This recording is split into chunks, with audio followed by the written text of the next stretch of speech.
এটা কি আমাদের আসিয়ার আব্বু? উনি কি অসুস্থ? আচ্ছা, আপনি আসিয়ার কি হন? কাকা ম্যাজিস্ট্রেটের সাথে? আসসালামু আলাইকুম প্রিয় দর্শক শ্রোতা, কেমন আছেন? আশা করি সকলে ভালো আছেন। ইতিমধ্যে ছোট্ট একটি ভিডিও ক্লিপ দেখিয়েছি, সম্পূর্ণ ভিডিও আপনাদেরকে দেখাবো। আপনারা কেউ তো ভুলে যাননি বগুড়ার এই আসিয়ার কথা, যে আসিয়ার সাথে খুব খারাপ ভাবে নির্যাতন করা হয়েছিল। আসিয়া নিজের মুখে কিন্তু সবকিছু বলে গিয়েছে যে কে তার সাথে খারাপ আচরণগুলো করেছে। তো আমরা এই ভিডিও থেকে বিস্তারিত জানার চেষ্টা করব। সবাই ধৈর্য সহকারে ভিডিওটি দেখুন এবং আপনাদের মতামত ভিডিওটি দেখার পর কমেন্টে লিখে যাবেন। তো চলুন ভিডিওটি দেখে আসি। এটা কি আমাদের আসিয়ার আব্বু? আপনি কি অসুস্থ? জ্বর হয়েছে?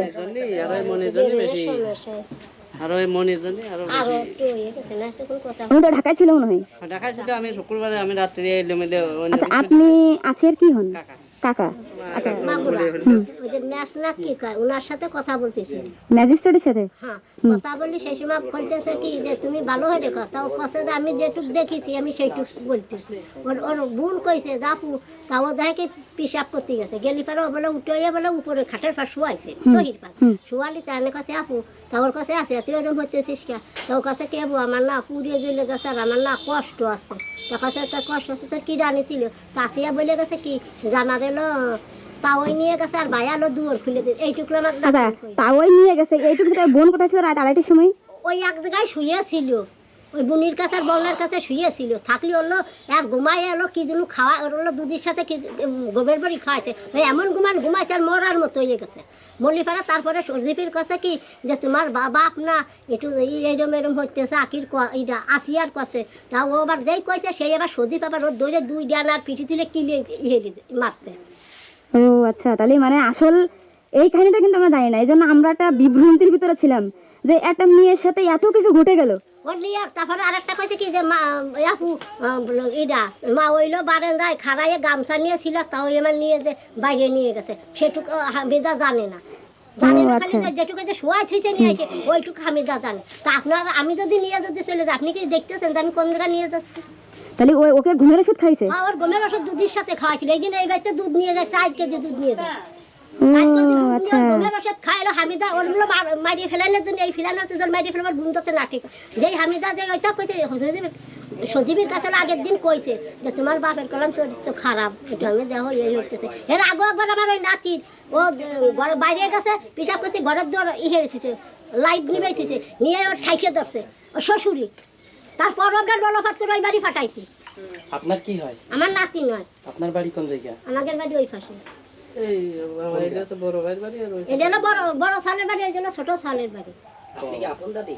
হ্যাঁ, না না, এখন যেমন আমরা ক্লিয়ার হলাম বিষয়টা, আর আমি তো সে বলে গেছে আমি তো এখন ওই যে আপু কি প্রশ্ন করেছে ওইটা মানে এখন আমরা যেভাবে ক্লিয়ার হলাম, যেভাবে খেলো না এইভাবে হলো ঠিক হয়েছে। মানে মেয়ে ওকে ঘুমের বসে বড়ি খাওয়াইছিল, তো যে কারণে আসলে ও সাথে খাওয়াছিল, খাই এমন ঘুমাইছে যাতে ও ঠিক যাতে না পায়। ওর কইয়া নিয়ে আসলে ইয়েছে, তাহলে ও এটুকু উঠাইছে যে সব উঠাইছে নিয়ে এসে সাথে উঠাইছে। সে সময় কাছে আপা আমার না এরকম পুড়িয়ে যাচ্ছে, শ্বশুর আগেও এরকম করছে, ওই করেছে। তা আগে আমার কাছে কইছে আগে যখন এমন করছে তা আপনারা আমাদের মনে করেন বিয়ে হইছে কেবল 4 মাস। 4 মাস এই বেটা মনে করেন ওই তার আসলে 2 না আমার নাতি হাসি খুশি গেছে, পরে না আমার নাতি যাচ্ছে জানি কিসের জন্য, ওই কারণের জন্য যাচ্ছে চাই যে শ্বশুর তো তোমার আবার ওই জন্য ভয় পাইছে আমার নাতি। আর কইছে যে তুই যদি কইস এই কথা কারোর কাছে, তোর করে একবার তোর বুড়ি জন্য মারছি, তোরও মারবো, এ কথা কইছে সজি ফিরবা। সজীবের মা কি অ্যারেস্ট হয়েছে? হ্যাঁ হইছে। কবে হয়েছে? ওই আপনার ওই শুক্রবারে মনে হয়। শুক্রবারে হইছে, শুক্রবারে কি শনিবারে এরকম হইছে, শুক্রবার শুক্রবারে। রাতে। আর আমার যতটুকু আমরা শুনেছি বা জানিছি, মানে আমরা তো আসলে নিউজ দেখছি, তো এই আসিয়া মনে হয় সকালবেলা কথা বলতে পারতেছিল। 4টে কথা আমার নাতির কয়ে গেছে, যে 4টে কথা বললাম আমি, এই যে এইটুক কইছে। তো যেখানে স্বীকার করতেছে, মানে যে আসামি ভিকটিম ভিকু না কি নাম জানো, দেখো বিটু বিটু ভিটু ভিটু ভিটু যেখানে স্বীকার করতেছে যে আমি ধর্ষণ করেছি, কথা শুনেছি। ওর মা আর ওর স্বামী আর ওর শ্বশুর, এই 3 জনের কথা আমি শুনছি। আর ওর বাসুর ছিল না কি ছিল না মা, এটা তার আমি জানি না, আর ও দেখিনি যে আমার বাসুর ছিল না।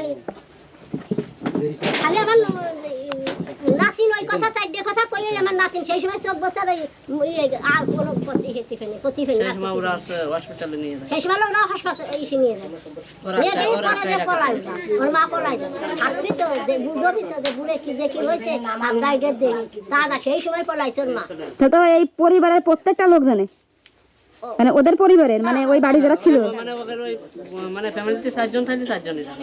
4 জন 5 জন আছে ওর দাদির সঙ্গে আছে না দাদি ছাড়ি ভালো মানুষ, ওনার দোষ দেওয়া যাবে না। ও সে যে একা করে কয় আমার সালে ফাঁসি না না, কেন বলতেছি, উনাকে দেখে আমার খুব মায়া লেগেছে, মানে উনি আসলে খুব, সেও বাড়ি থাকে না ওই তো আমার মায়ের বাড়ি সালের বাড়িতে ওদের পাশে থাকি তাও থাকে না একটা বৃদ্ধ মা তার ছেলের নামে এমন কিছু, মানে তার খুবই কষ্ট, কারণ আমি দেখছি, আমি গেছিলাম তো, উনাকে দেখে খুব মায়া লাগছে, আমি ওইখানে গেছিলাম। বাপ তো জানে আরে গালাগালি পারে যেমন নাতিন কাজে বুড়ে ওই না দাদি বাড়ি আমার শাউরি দেখতে পারে না যা তা খায় আলাদা চাই নিয়ে বাংশি বাড়ি নিয়ে লাইন দেখাইছে বলেন বলো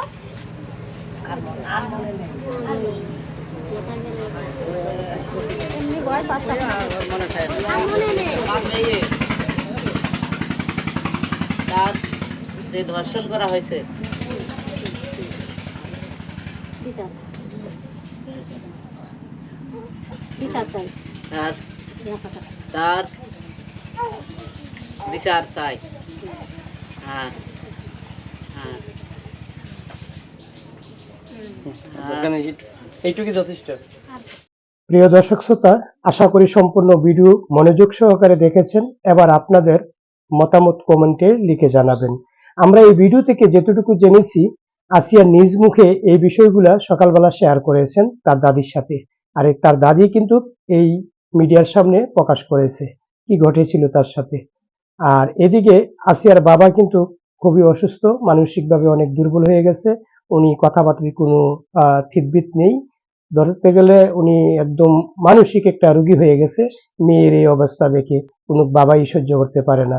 সো আমরা এই আসামিগুলার কঠিনতম বিচারের দাবি জানাচ্ছি, এবং কি খুব দ্রুত যেন তাদেরকে ফাঁসিতে ঝুলানো হয়, এবং কি সারা দেশ যেমন এখন আসিয়ার এইসব ঘটনা নিয়ে নিউজ হচ্ছে, ভিডিও হচ্ছে, এইগুলা যেত আমরা এই আসামিগুলার ফাঁসির ভিডিওগুলা দেখতে পাই। এই দাবিটা সরকারের প্রতি, আইন শৃঙ্খলা বাহিনীর উপর আমাদের থাকবে। দেখা হচ্ছে অন্য কোনো ভিডিওতে, ততক্ষণ ভালো থাকুন, সুস্থ থাকুন, আল্লাহ হাফেজ।